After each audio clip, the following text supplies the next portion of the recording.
Hi guys, and welcome back to the Library of Alexandria. So today, guys, today is going to be my September wrap-up, where I talk about all the stuff that I read in September, which is never as much as I want. It's only as much as I can. First off, though, I would like you to note that I am currently wearing a sweater. I own 3 sweaters.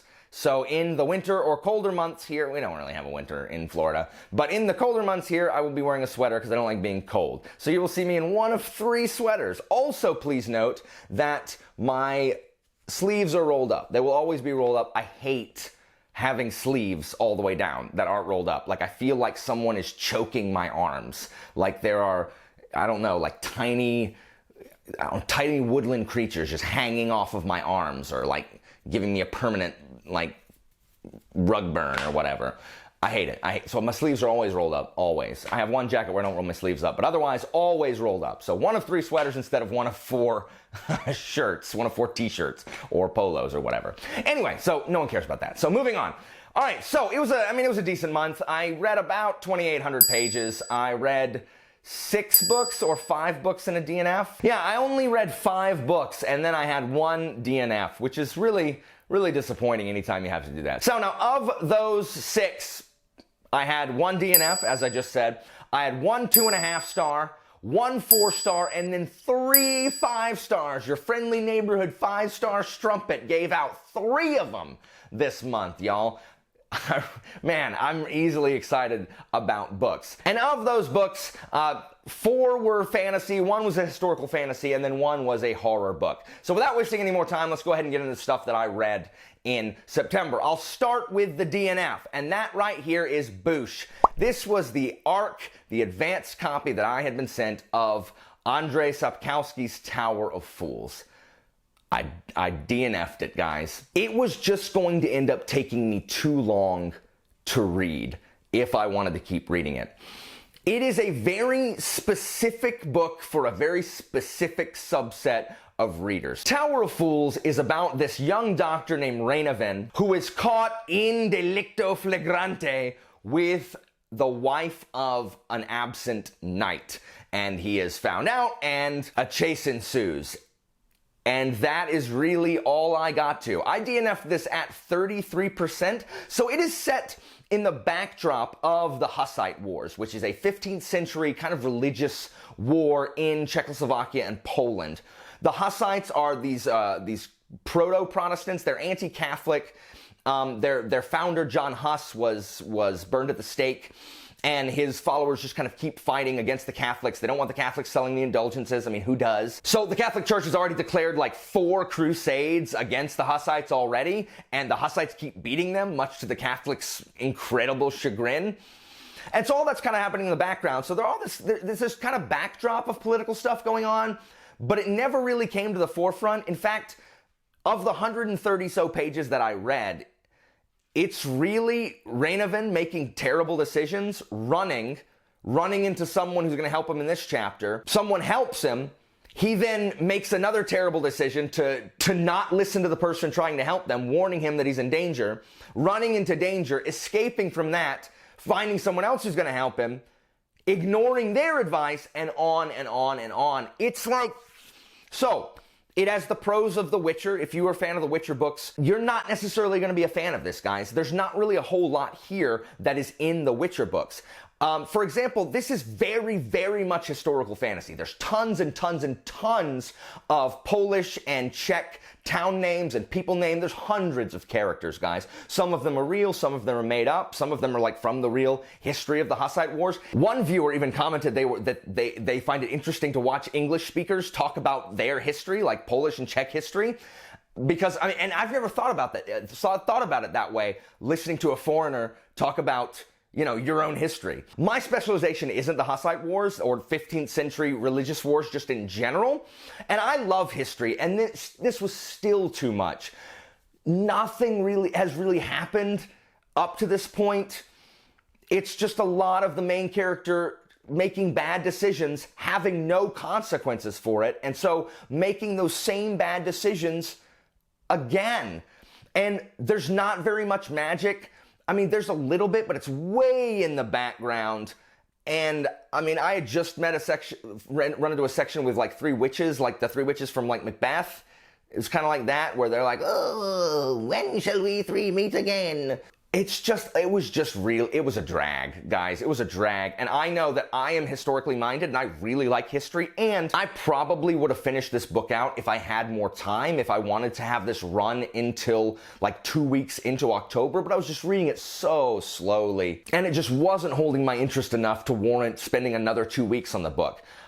This would be one that I might come back to one day. But it's just, there's no Geralt. There's no sorcerers. There's no, like, a bunch of monsters and stuff. It's like The Witcher without any of the action or plot. So if you're really into history or you really like Sapkowski, then you should give this a read. I just couldn't do it, guys. I couldn't finish it. I hope to one day that I can, but for now, I had to DNF it. It just wasn't. And I like history, but if you're a big fan of like Eastern European history, or you're a big fan of like 15th century religious wars, read it. Like, if you're like, man, I have been waiting for a book about the Hussites, you won't believe what I have in store for you, right here, Tower of Fools. But for now, I appreciate that Orbit sent it to me as a review copy, but it's just not for me, guys. Next on my list that I gave 2.5 stars, it is, please don't shout at me, it is Rage of Dragons by Evan Winter. So I'm not going to say a ton about this because I have a review on my channel, a full review about what just didn't work for me in this book. I didn't love Rage of Dragons, guys. I just didn't. And as I say in my review, much of that comes from I really didn't like the first 50 pages. I didn't. I thought it was a confusing mess with choppy prose, and I was so mad at those first 50 pages that anything that I ended up kind of enjoying later was just tainted. It's just that it was fruit from the poisonous tree, as they say in Law and Order all the time. I didn't love Tao. I didn't love his motivation. I didn't love some of what I think are breaking the established rules of the world. I just didn't find it interesting. The ending, I thought, got a little bit more political and dealt with kind of the geopolitics of the island or the land that they're in, and dealt more with the caste system. And I thought the ending, like maybe the last 100 pages or so, were much more interesting to me. By the time I got there, I was just over it. It was interesting enough to me to where I am going to read Fires of Vengeance. I'm probably not going to read it right away, but if I can get my hands on a copy without having to like shelving an arm and a leg for a hardback, then I'll probably read it just to see where the story goes, because I was enjoying kind of where it was going later, but the rest, I just didn't enjoy reading it. I pick it up and I just was not happy to be reading it. So 2.5 stars for Rage of Dragons. If you want to know more, just check out my full review. Now for my 4-star read this month, boom, Nightmare by Chad Nicholas, debut horror novel. This was fun. I have a dedicated review for this one also. This was just a really fun read. It's about a family man named Scott, who had some trauma as a kid, and all of a sudden, like, is he seeing things? Is he not? The crows are back. The crows are back in town, and they're just like, Kurasu, ah, ah, ah. They're everywhere. Guys, there's so many crows. If you don't like crows, you're gonna be scared of this book. It was an extremely fast, breezy read. Reminded me not so much of the BAU. There's no really police or cops in this, but reminds me of like when we get like those in-depth looks at like the unsubs from a Criminal Minds episode. It just reminded me of a really long Criminal Minds episode and of a movie where, if you watch my review at the end, I say what movie it's from. There were some jump scares in it. This is his first novel, so I can forgive a lot of, problems I may have had with the prose or whatever, but the story kept me turning the pages. I was really invested in it. I thought I knew where it was going, and then it would not go where I thought it was going to go. I had a really, really good time reading this. I loved picking it up. As I said, I read it in 2 days. Compare it with Rage of Dragons, which I just didn't want to pick up and read. I just didn't want to.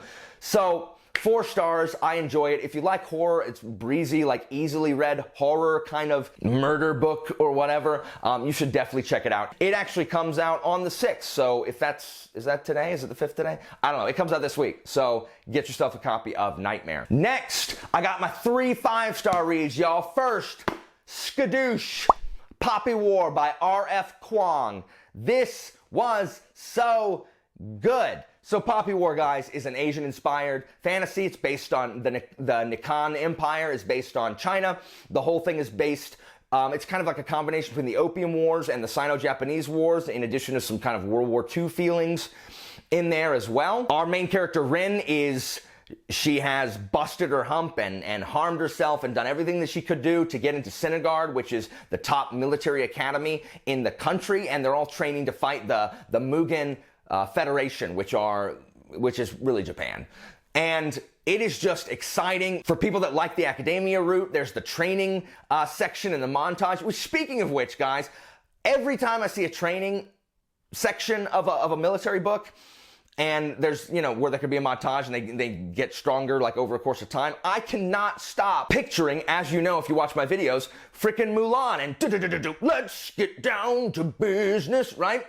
Well, so I put that clip in like a bunch of my videos, and frickin' YouTube flagged them. It's like, this is copyright. And I mean, I guess it is, but I want to put the Mulan clip. Like, what's your problem, Disney? Just let me put like 5 seconds of I'll Make a Man Out of You. I didn't get a copyright strike, but they're like, if you have ad revenue, it's going to Disney, not to you. Well, joke's on you, Disney. I don't have ad revenue. So anyway, I'm going to keep putting I'll Make a Man Out of You in any video that has like a training thing, because that's what I think of. So let's get down to business. That's just what I'm going to do until YouTube, like Disney sends a cease and desist, says you got to stop. Like you can't do this song anymore.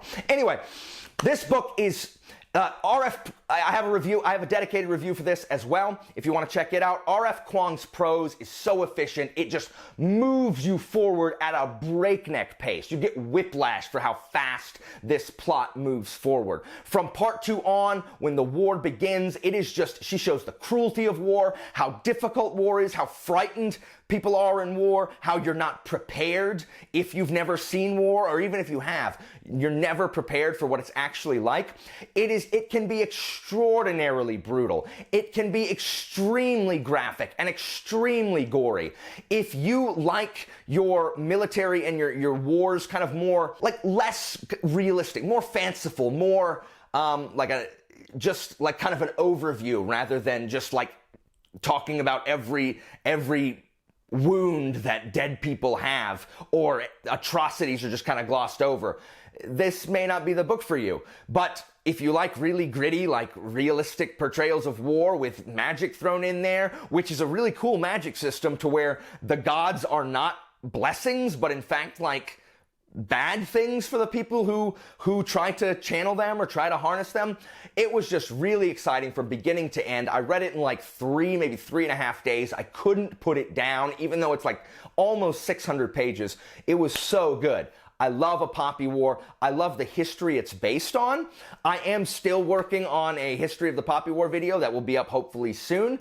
It's just taking me forever with work and everything else. It's just taking me forever to actually get down and do it. But if you are interested in more about the history surrounding the real history of China, or 20th century China, that's coming soon. Look for it at theaters near you, aka this channel, very soon. Next, and this is probably So next we have Kachang, the first book I read this month. I buddy read it with my friend Sam, The Hod King by Josiah Bancroft. So this book, guys, this is the 3rd book in the Books of Babel. The 4th one is not yet out. It will be out in September.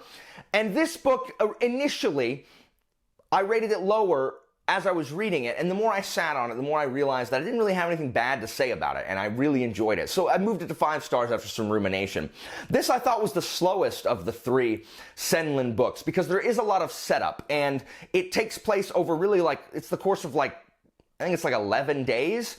And it splits the characters. The characters are split. There's a Senlin section, and then there's a section for 2 of the other characters, and then there's another section with another character. And so you're here with Senlin at the beginning, and the first part is amazing. The Senlin part, I couldn't stop reading. It was so good.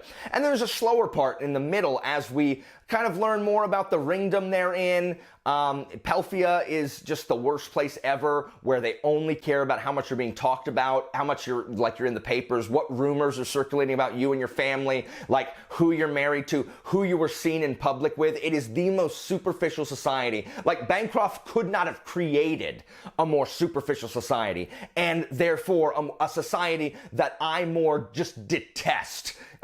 On its face and by its nature. And so then you have a third part which kind of overlaps with the middle part, but the last 100 pages, the end of this book was just a whirlwind, a maelstrom of just really awesome events that I was cheering, Sam was cheering, we were just like, yes! Some really awesome crap happens at the end of this book, and I cannot imagine what the next book is going to be like. It's probably going to, it's supposed to be just as long as this one, which was like 600 pages. I don't know what further setup could be done, so it has to be all just resolution and conflict, and I'm so excited to see what the Fall of Babel is going to be. It has in store for us. I loved this book. We got to see more of Senlin, and we got to learn even more about the characters. It dealt with some themes like what motherhood is like, what family, blood family versus found family is like. We learned a lot about friendship and about if people follow us, how much allegiance do we owe the people who are following us? At what point can we stop feeling bad because people have chosen to follow us? And, maybe life isn't as grand anymore. Maybe there's tough times. Like, is that our fault? Did we force them to follow us, or did they make that free will choice to follow us? So it's just so good. It's so good. It's so good. And there's something in it that just reminds me of something big from like D&D back when I played D&D a lot. So it's just really good, and I cannot wait for the fourth one. And finally, and this is probably my favorite read of the month, Saint's Blood, Boosh by Sebastian de Castell, book 3 of the Greatcoats series. So guys, like every book I've talked about here, I have a dedicated review for this.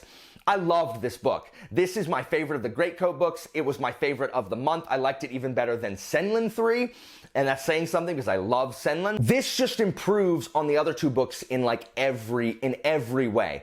It's so good. We learn so much more about the characters. It explains so much of the answers that we got in the first one. I know that the first one is kind of put offish at sometimes, Traitor's Blade, and people just don't like particular aspects of it. But I really do feel that every subsequent Greatcoat book improves upon and explains away some of the problems that people had with Traitor's Blade. And it's no different in this third book. It solves the Athalia problem. If Athalia was one of your biggest problems in the first two books, look no further than Saint's Blood, which really, I left this book not being like, what the crap is Athalia? Like, why is she here? Like, I hate her. Like, what is her point? No longer.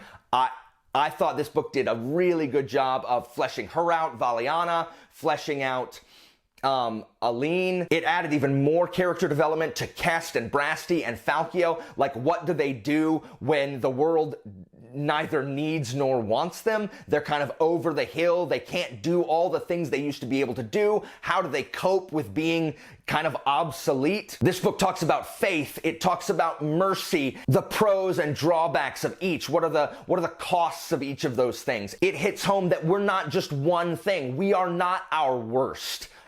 Like, we don't have to be defined by one thing about us, by the worst thing about us, or by something that we can no longer do, or by something that we no longer have. We don't have to be defined by that. No one is one person. I think the development there's a secondary character in this whose development is fantastic, and I never saw it coming, and it's just been happening over the course of 3 books now, and it's so good. And the resolution of this book after the climax is done is some of the best that I've read in any book. It's just so good and so heartfelt and so touching. The book actually made me cry at the end. It made my wife cry. There's just so much great character work in this book, and especially in the wrap up there in the last 50 pages at the end. It wraps up really a lot of plot threads to where if there wasn't a fourth book, I would be happy and satisfied that this was the ending of the series. Now, there still is a fourth book. You all know that I don't get to read it in October, and you all know why. If I said that and you just giggled or laughed or smiled or said, yes, you're terrible, and you should go look in the mirror and wonder why you make me sad, because you do. Instead, I will be reading ACOTAR. You know all about that. I don't even need to talk about that. So just wait for my vlogs. You can watch me be miserable. So anyway, I am so excited to read Tyrant's Throne. Saint's Blood is the best book I read all month. If you have read the first Greatcoats, Traitor's Blade, and you kind of gave up on the series, read Night Shadow at least. After Night Shadow, you'll be able to tell, like, oh, okay, well, this really isn't for me. Or if you just hate them, then you don't have to read them at all. But I love the Greatcoats. I really like this book, and I'm super excited in November. First thing, November 1, midnight, 12:01, November 1. Boom! Tyrant's Throne, y'all. I'm gonna read it. It's coming. So anyway, guys, that was my September. I only read 5. I'm hoping to read a little more in October. I am not currently doing super well. It's October, I think, 5th, and I have only read like 230 pages or so. So that's not a great pace. But I'm hoping to do better and get to some of the books that I'm really excited about reading in October. So guys, let me know what the favorite thing you read was in September. Mine was Saint's Blood, obviously. And thanks for watching as always, guys, and I will see you next time.